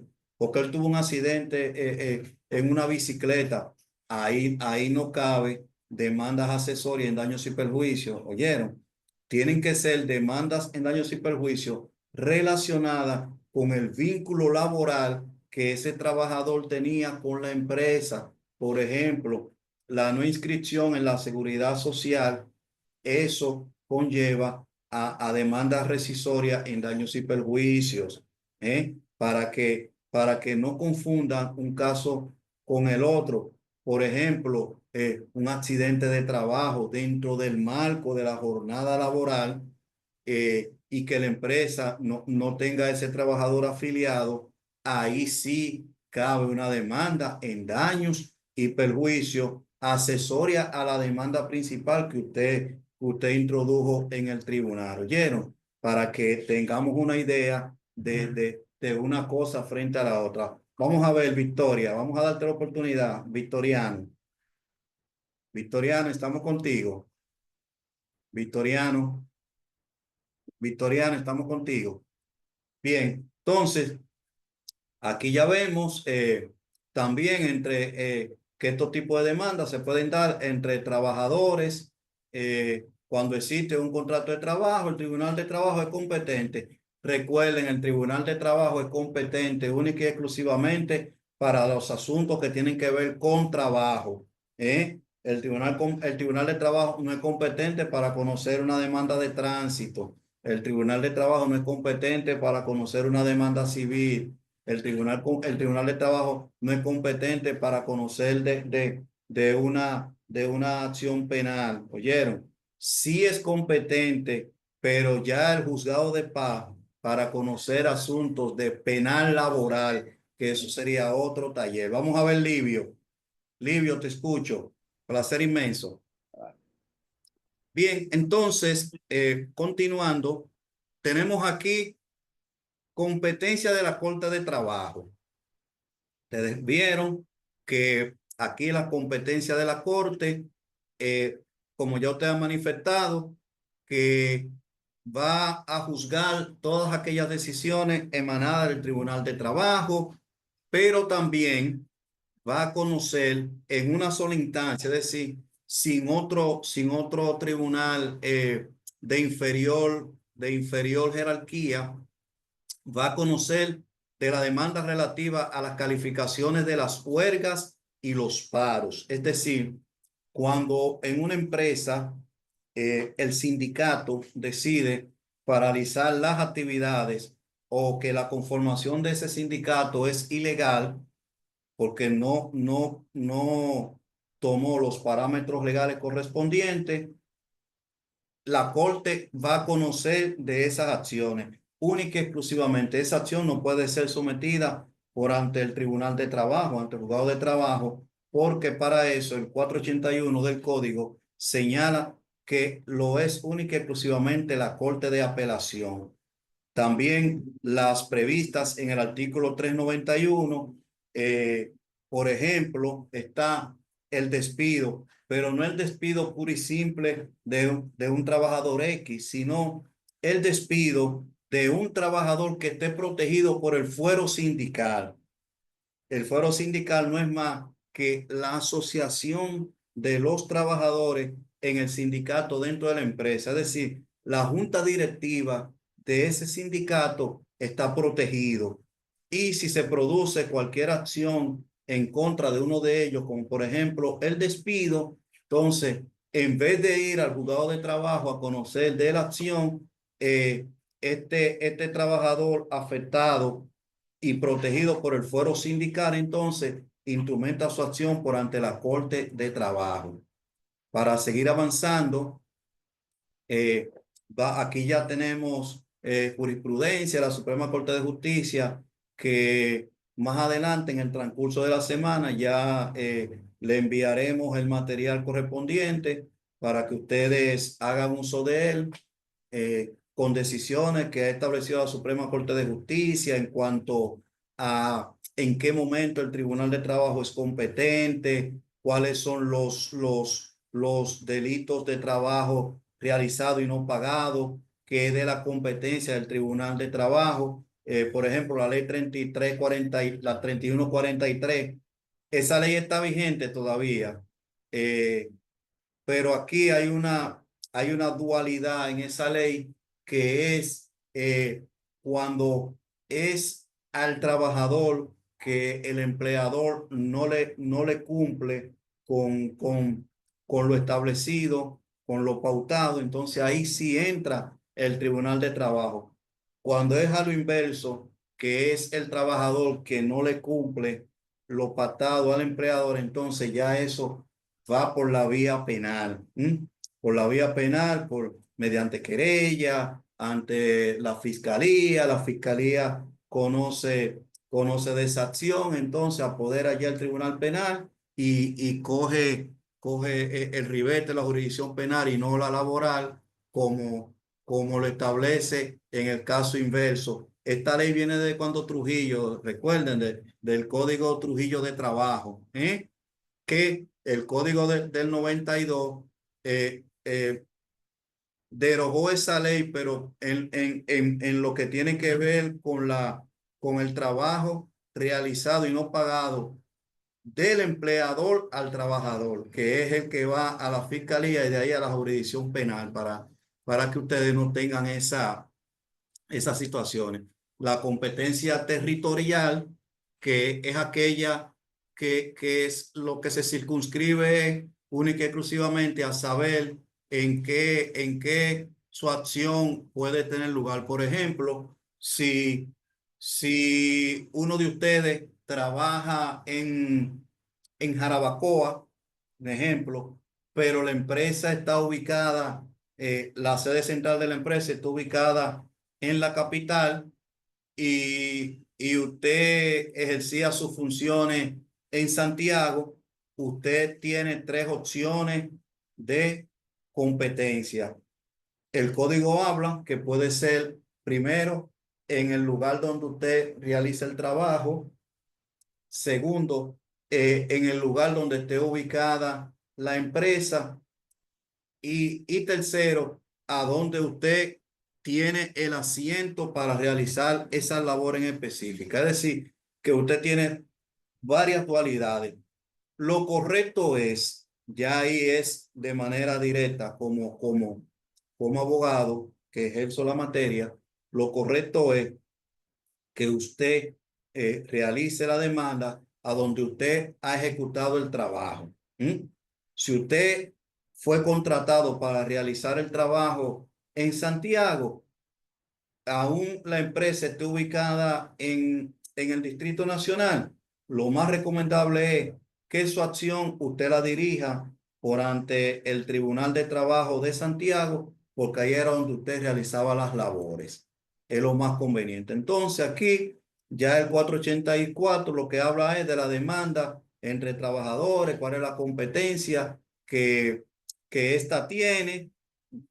Sencillo. Primero se toma en cuenta el domicilio del demandado. Como le estaba señalando hace un rato, se toma en cuenta el domicilio del demandado. Si hay varios demandados, usted puede coger cualquiera de ellos, pero lo más recomendable es a donde usted realizó el trabajo. Si usted realiza el trabajo en el Distrito Nacional y la empresa está ubicada en el Distrito Nacional, por lógica elemental, usted va a demandar donde está la empresa ubicada, independientemente de donde usted esté realizando el trabajo. Continuamos para ir avanzando en cuanto al tiempo. Entonces aquí, como le decía al inicio del taller, el juzgado de trabajo es por circunscripción, por demarcación, por distritos judiciales. Recuerden que les señalaba que con la aplicación del código actual, del código de trabajo de 1692, tanto el Distrito Nacional como Santiago están divididos por salas. Ya con la ley que crea la provincia de Santo Domingo en el 2002, entonces ya tenemos juzgado de trabajo en el municipio de Santo Domingo Oeste, en el municipio, inclusive en los Alcarrizos, para los que son de aquí del distrito y la provincia de Santo Domingo, en los Alcarrizos ya hay un juzgado de trabajo. Tenemos un juzgado de trabajo en Santo Domingo Este, juzgado de trabajo en Santo Domingo Norte. Es decir, que aquí usted puede apoderar directamente sin necesidad de usted ir a la charla como anteriormente se hacía, sino que ya la Suprema Corte de Justicia ha establecido que estos tribunales tienen competencia para de manera directa usted apoderar al tribunal. Entonces, aquí vemos que dice que la Corte de Trabajo es competente como circunscripción para conocer las demandas que ya hablábamos anteriormente de los calificativos de huelga y eso. Recuerden que las Cortes de Trabajo son por circunscripción o por departamentos, por departamento. Si la memoria no me falla, tenemos que a nivel nacional solamente tenemos 5 cortes de trabajo. 5 cortes de trabajo. La Corte de Trabajo del Departamento Judicial de San Cristóbal, que conoce todo lo que tiene que ver con los recursos de apelación de Baní, es decir, la provincia de Peravia, de Monte Plata, Asua, es decir, prácticamente todo el sur, Villa Altagracia, todo el sur conoce la Corte de Trabajo de San Cristóbal. Para el norte tenemos en La Vega tenemos una Corte de Trabajo para Moca, es decir, provincia Espaillá, para María Trinidad Sánchez, que es Nagua, para San Francisco de Macorís, Bonao, Monseñor Noel, y la Corte de Santiago para todo el Cibao, Dajabón, Puerto Plata,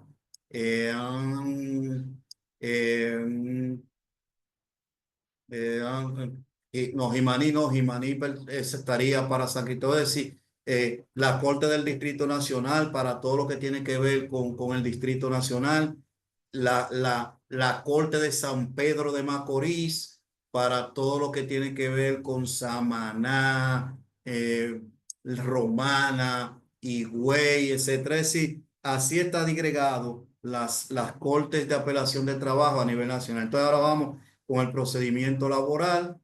¿Cómo inicia el procedimiento laboral?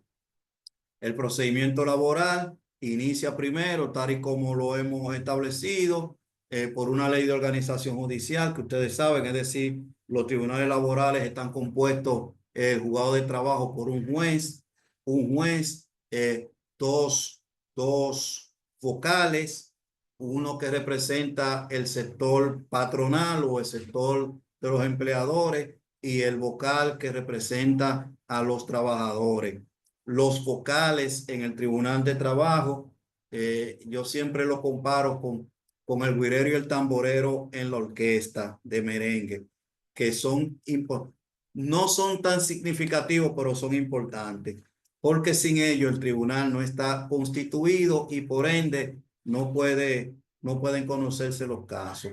También se rige también por el criterio de competencia, los juicios y las ejecuciones de las decisiones que emite el tribunal son ejecutorias a partir del tercer día de su notificación. Eso en cuanto al concepto general del procedimiento laboral. Procedimiento laboral, recuerden que se inicia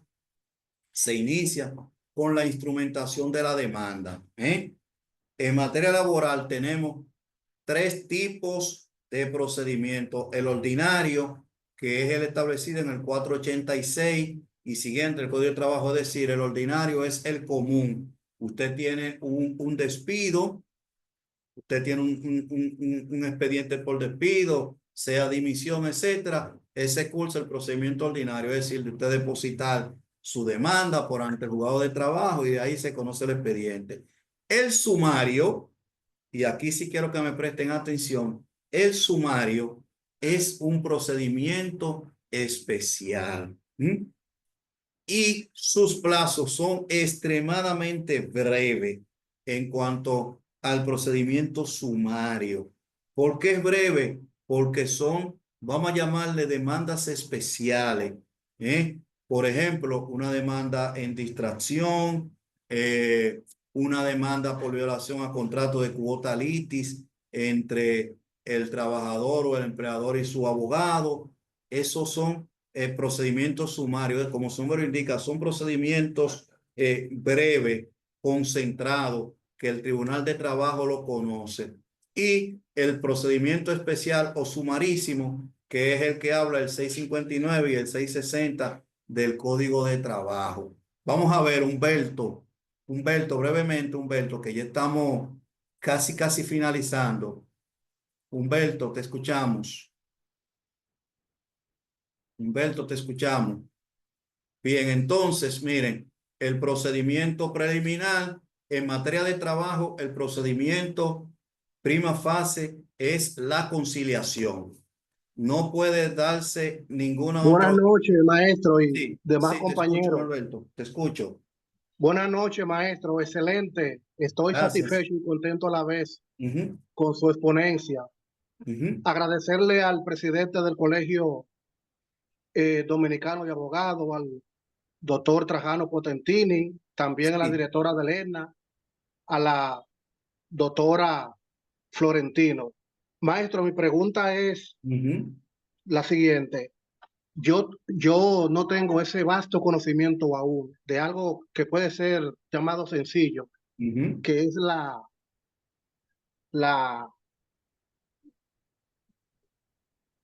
Te escucho. Sí, que es la discusión de la prueba. Ok. O sea, la audiencia de producción de discusión de la prueba. Vamos ¿A qué para se allá. refiere? Sí, vamos para allá. Mira, para ir adelantando, porque ya tenemos la hora Muchas encima. gracias, maestro. Sí, y ya nos queda prácticamente 10 minutos. Mira, no puede haber audiencia de prueba y fondo o de prueba, como me dijiste, sin una previa audiencia de conciliación. En materia laboral, la audiencia de conciliación es obligatoria, donde las partes establecen si están de acuerdo o no de llegar a una negociación. Si se llega a una negociación, el expediente terminó ahí. Ya. Si no se llega a ningún tipo de negociación, entonces el juez laboral, en la audiencia de conciliación, que es única, levanta un acta de no acuerdo y fija audiencia de producción y discusión de las pruebas y fondos. Punto. En la siguiente audiencia, que es la audiencia de discusión de pruebas y fondos, dentro de ese poder soberano que tiene el juez que hablábamos al inicio, recuerden, permite en un momento dado sugerirle a las partes si durante el interín de haber concluido la audiencia de conciliación y llegada a la audiencia de prueba y fondo, las partes han tenido algún tipo de acercamiento, por lo cual de manera breve y sucinta llama a una conciliación entre comillas, porque estamos en la audiencia de fondo. Le está permitido eso. Si la parte dice, no, magistrado, durante el interín no hubo acuerdo, entonces, bueno, pues se prosigue con la audiencia de prueba y fondo. La mayoría de los tribunales laborales, los juzgados de trabajo, tienen días específicos para conocer la conciliación y días específicos para conocer la audiencia de prueba y fondo. No conocen, vamos a conocer ahora prueba y fondo, ahorita conciliación, no. Tienen días específicos para eso. Cuando conocen audiencia de conciliación, el juez, cuando entra, señala clara y taxativamente, se abren las audiencias para conocer las conciliaciones. Inmediatamente termina las conciliaciones, el juez vuelve de nuevo, cierra esas audiencias de conciliación y señala, a partir de ahora quedan abiertas las audiencias de prueba y fondo. Punto. Entonces, inmediatamente tenemos nosotros ya instrumentado el expediente, designada la sala correspondiente, la parte demandada entonces produce su escrito de demanda, es decir, el demandante, perdón, produce ese escrito de demanda, que ahí están los postulados que debe de tener dicho escrito, que más adelante se lo haremos llegar para ir avanzando. Ahí están las enunciaciones que debe de tener. Un punto muy importante, el hecho de que usted no sea abogado no necesariamente significa de que usted no puede hacer una demanda. Basta con que usted se acerque al secretario del tribunal y le manifieste lo que a usted le está sucediendo. El secretario del tribunal va tomando apuntes. ¿Por qué? Porque el derecho laboral es un derecho social. Pero como estamos dentro del campo de la modernidad y del conocimiento, en un 99.9% las personas se auxilian de los abogados para instrumentar sus demandas. La parte demandada tiene derecho a establecer un escrito de defensa que tiene la misma característica que el escrito de demanda. La única diferencia es que a este se le llama escrito de defensa, donde la parte demandada va a establecer todas las consideraciones del lugar con relación en que se sustenta la defensa de su caso. El escrito de la parte demandada va a contener todas las informaciones que en la diapositiva le está presentada, que más adelante se le va a enviar, porque no son elementos tan significativos para detallarnos a explicar punto por punto. Entonces, aquí están ya las contestaciones, los plazos que ambas partes tienen para producir estos escritos, y vamos a llegar entonces a lo que tiene que ver con los plazos subsiguientes para el depósito. Bueno, aquí le estamos hablando de los plazos de las 48 horas que tiene el tribunal para designar la sala correspondiente, las 48 horas que tiene el demandante para notificar la demanda, más los documentos establecidos y la citación que aquí vamos a hacer un pare en materia laboral para primer grado, no, para juzgado de trabajo son de 3 días francos, que son 5 para notificar la demanda.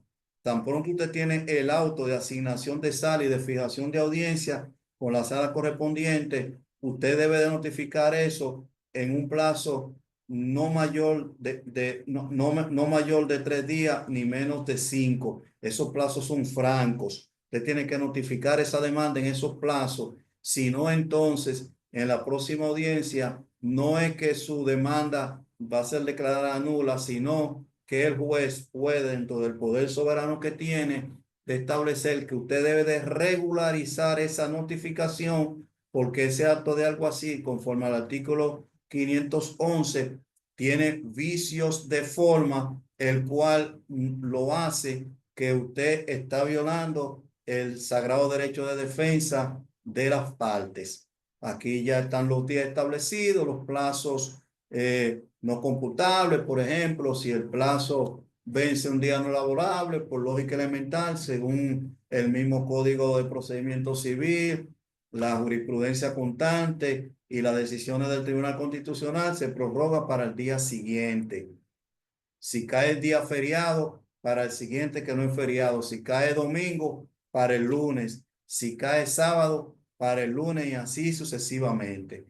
Que esas son cuestiones que ustedes lo saben reiteradamente, lo conocen de manera constante. Aquí está la ubicación del Tribunal de Trabajo del Distrito Nacional. Puse ese ejemplo porque es el más adecuado, porque estamos hablando del Distrito Nacional, que está ubicado en la Ramón Cáceres, número 134, esquina Genaro Pérez, en Sánchez La Fe. Entonces, la audiencia de conciliación, que es una audiencia obligatoria, donde las partes intervienen, donde el único papel activo que tiene el juez y los vocales es la única parte donde los vocales intervienen, que son los que realmente llaman a la conciliación. Le preguntan a las partes si hay ánimo de un acuerdo. Si las partes no están de acuerdo, como le dije hace un momento, entonces el juez levanta el acta de no acuerdo y se procede entonces a fijar una próxima audiencia de discusión de las pruebas y el fondo. En la audiencia de conciliación no se conoce ninguna otra medida de trascendencia, salvo de que el acto de notificación tenga alguna irregularidad de forma, no de fondo, por la cual el juez entonces ordenaría su regularización, pero no es una audiencia incidental del fondo del proceso, sino que ahí solamente se va a conocer si las partes tienen deseo o interés de llegar a algún acuerdo. Ya para esos datos estaría entonces ya la audiencia de prueba y fondo. Aquí está el principio 13 que habla lo que decíamos anteriormente, la obligatoriedad del preliminar de la conciliación, la cual puede ser promovida por los jueces en todo estado de causa, como le decía hace un rato, que el juez en una audiencia de prueba y fondo puede sugerirle a las partes si están dispuestas a llegar a algún acuerdo, decir que no, que durante ese interín no tuvieron esa intención, entonces se continúa con la audiencia de fondo. Ya aquí habla del 516, todo relacionado al procedimiento de la conciliación. Aquí no habla del rol del juez, que ya lo hemos señalado, cuál es el papel que el juez tiene. En la audiencia de conciliación, recuerde que son los vocales quienes tienen el rol protagónico. El juez solamente va a estar aquí para, vamos a decir, para supervisar que ese proceso pueda desarrollarse en franca armonía, pero no necesariamente el juez es el que le dice a las partes si quieren llegar a un acuerdo. Esto es más propio de las funciones de los vocales, aunque el juez sí puede intervenir, pero los vocales en la audiencia de conciliación son los que tienen la primacía. Aquí vemos las opiniones de las partes, que son importantes porque son los verdaderos protagonistas del proceso, tanto el trabajador como los empleadores. Continuamos aquí, el acta de acuerdo, por si se llega a acuerdo, por lógica elemental, la demanda se deja sin efecto y el acta que se levante ahí es un acta que adquiere la autoridad de la cosa irrevocablemente juzgada. Si usted en conciliación le señala al juez que van a llegar a un acuerdo y llegan al acuerdo y usted dice que dentro de 20 días usted le va a pagar las prestaciones laborales al trabajador y en 21 días usted no cumple, esa acta de conciliación que levantó el juez vale para sentencia y esa sentencia puede ser ejecutada en su contra.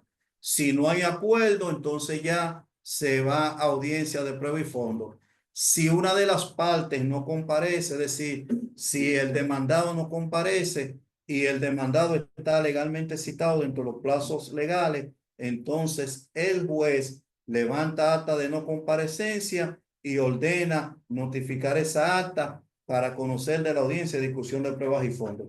Si ninguna de las partes asisten, entonces el juez ordena el archivo definitivo de ese expediente. No es que el expediente concluyó ahí, sino que el juez archiva ese expediente, pero el trabajador demandante o cualquiera de las partes puede reactivar ese expediente solicitando una fijación de audiencia. la audiencia de prueba y fondo, que es aquella en la cual ya se va a conocer el fondo del proceso, donde se van a conocer las pruebas, la audición de los testigos, las causas por las cuales se produjo el despido, las conclusiones finales y concluido esto, entonces ya vienen lo que son los escritos de conclusiones al fondo de ambas partes, que en la mayoría de los casos, por no decir en todos los casos, el juez siempre da un plazo de 48 horas. Dentro de la praxis, dentro de la práctica, se da que esos plazos siempre, de las 48 horas, siempre los abogados los pedimos. Si tenemos audiencia hoy miércoles, pedimos que ese plazo sea efectivo a partir del próximo lunes. Es decir, que venza, comienza a correr el lunes para que vence entonces el miércoles a los fines de poder ganar tiempo. Hay magistrados quienes aceptan, pero hay otros que no, que dicen que el plazo de las 48 horas es efectivo desde el mismo momento en que usted bajó de estrado y que concluyó el expediente. Es decir, si usted tiene audiencia hoy miércoles, ese plazo le comenzó a correr inmediatamente, usted concluyó al fondo y le vencerá el viernes. Eso es con relación a la audiencia de fondo. Entonces, nada, hemos concluido aquí esta parte. Le damos las gracias a ustedes y ahora vamos con la sesión de preguntas y respuestas. Vamos a ver, Miguel Guillermo. Miguel Guillermo. Miguel Guillermo. Miguel Guillermo. Buenas noches, honorable, todos los colegas. Agradezco infinitamente todos los comentarios y los temas tratados. Y me gustaría hablar acerca de, como la pregunta, acerca del tribunal administrativo, que uno automáticamente cuando se trata del gobierno, uno somete ahí. Pero yo veo prácticamente que el Tribunal de Trabajo tiene más peso, pero que el Tribunal Administrativo, lo digo por un ejemplo, cuando Pepe Goico, que fue suspendido, y el Tribunal Administrativo dio una orden de que fuera restablecido con rango de general y con todos los sueldos atrasados porque él fue desvinculado, como un ejemplo que mencionó ahorita el doctor, que si el doctor fue desvinculado, se están violando sus derechos fundamentales, que era que hasta que no fuera demostrado culpable, no podría ser desvinculado en esa situación. Pero como él tiene una fecha de vinculación y una sentencia más hacia adelante, un año más tarde, él puede someter una demanda a la institución en la cual él trabajaba. Ahora bien, veo que no existe un peso, ninguna consecuencia cuando Pepe Goico se dirigió allá a someter, a reclamar lo que hizo el Tribunal Administrativo y no fue escuchado por esa sentencia que mandó el Tribunal Administrativo y no hubo ninguna consecuencia. Mientras que en el trabajo, en el trabajo usted se da una sentencia y automáticamente es escuchada. 539 del Código de Trabajo. 539. Sí, que tienen plazo, inmediatamente hay una sentencia del Tribunal de Trabajo condenatoria, tiene un plazo de 3 días franco a partir de la notificación para que esa sentencia pueda ser ejecutoria, pero eso también conlleva un procedimiento que es un referimiento ante la Corte de Trabajo, mediante la cual entonces ahí las partes van a establecer si esa sentencia fue bien o no rendida, la aplicación de una garantía o el cumplo, etcétera, y ya ahí la Corte determina y suspende provisionalmente los efectos de esa ejecución. Bien, excelente. ¿Y con respecto a lo administrativo? Bueno, con respecto al administrativo, como les señalo, recuerden que esto es un taller meramente de procedimiento laboral en materia de juzgado de trabajo. Y no hemos deslizado a la jurisdicción administrativa que tiene, que tiene otro tipo de procedimiento, tienen otro tipo de procedimiento establecido en la ley 13, en la ley 1307 que tiene sus procedimientos establecidos. Y aparte de eso también en la ley 4108, es decir, que tiene una serie de Ok, pasos ok. mediante el cual entonces deben de sustentarse sus acciones. Bueno, distinguido, gracias, muy amable por su respuesta. Muy amable. Sí, sí. Por último, Oscar Alcántara. Oscar.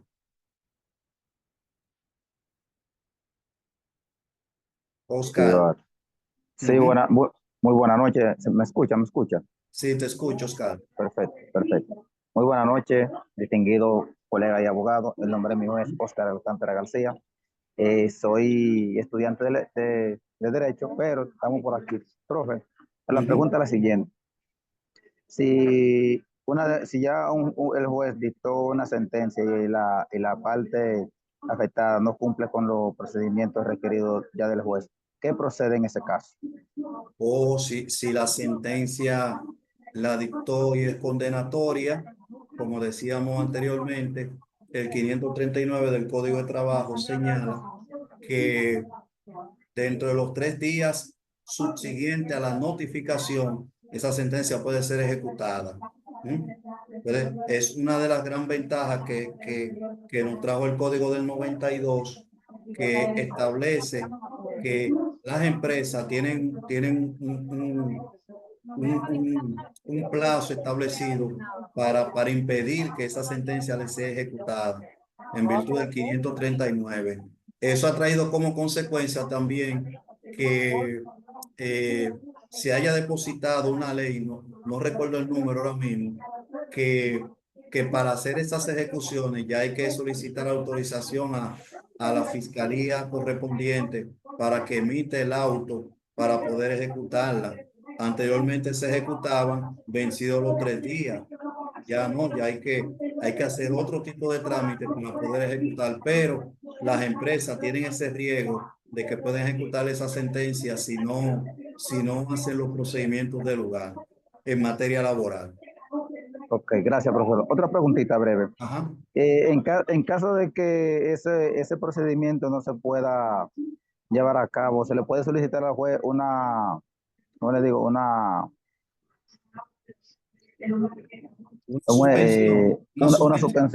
suspensión a la empresa, por ejemplo? Sí, claro, claro. Un embargo, digamos, un embargo. Deben de hacer un recurso que se llama referimiento para poder entonces suspender la ejecución de esa sentencia. Pero ya eso sería tema de otro taller que organizaríamos con la doctora Lucía con relación a las ejecuciones de las sentencias laborales. Antes de que modifiquen el código actual, que está en proceso de modificación, que no sabemos si se mantendrá el 539 o lo van a sustituir con otro tipo de acciones, o si el plazo lo van a extender más para poder evitar las ejecuciones. Así que habría que esperar, pero pudiéramos trabajar ese taller también. Pues muchísimas gracias, profesor. Sí, a usted también. Muy amable. Sí. Bueno, mis estimados, hemos llegado al final. No sé, vamos a darle la palabra a José Manuel para ya cerrar ahí con José Manuel. José Manuel Hidalgo, te escuchamos. Muchas gracias, honorable. Un placer escucharle brevemente. Es una cuestión, a ver cómo usted me puede responder algo. Un empleador que contrata a una mujer embarazada de 2 meses y ya la mujer teniendo 8 meses de embarazo, él la quiere despedir. ¿Cuáles serían las consecuencias negativas para el empleador y cuáles serían las consecuencias favorables, positivas para la trabajadora? Lo primero es que el despido de la mujer embarazada es nulo, de toda nulidad. Es nulo, es nulo. La ley. Aún él haya contratado sabiendo que estaba con 2 meses de embarazo. Pero claro, y más que el empleador tuvo conocimiento del estado de gestación de ella. Entonces, es nulo de nulidad absoluta ese despido. Ahora bien, hay otra forma de poder despedir a esa trabajadora, pero para eso hay que hacer una serie de trámites en el Ministerio de Trabajo, específicamente en la Dirección General de Trabajo para poder autorizar el despido de una mujer embarazada. Pero eso es un trámite extremadamente largo, porque recuerden que el Código de Trabajo protege la maternidad, ¿eh? La protege 100%, y por eso dice que el despido de una mujer embarazada es nulo por todos los lados. Así Y una que, pregunta, sí. maestro, ahí mismo. ¿Y si la mujer embarazada decide ella misma voluntariamente dar una carta de renuncia voluntaria? ¿Es aceptada? Puede ser. Ya eso es otro procedimiento, porque ya esa es la intención de ella, pero no creo que una mujer embarazada, ya en las condiciones que está, no creo que sería lo más lógico presentar una renuncia, porque hasta eso también tiene que cursar el trámite correspondiente, porque es que el código protege hasta la saciedad lo que es la maternidad en toda su extensión. Ok, muchísimas gracias, Sí. distinguido. Bueno, gracias a ustedes, y hasta aquí llegamos. Le damos las gracias a la doctora Florentino, al doctor Trajano Vidal Potentini, presidente del Colegio de Abogados, por permitirnos la oportunidad de tener este diálogo, taller, con seminario con cada uno de ustedes. Le agradezco sus atenciones, la participación que hemos tenido en este taller, y espero que nos volvamos a juntar pronto para que sigamos dialogando esta parte. A Lucía, mil gracias, y estamos a las órdenes de la Escuela Nacional del Abogado. Queremos felicitar a la escuela también por el trabajo importantísimo que vienen realizando en favor de la clase jurídica, dándole estos talleres, estos diplomados, para que la abogacía nacional cada día se encuentre más preparada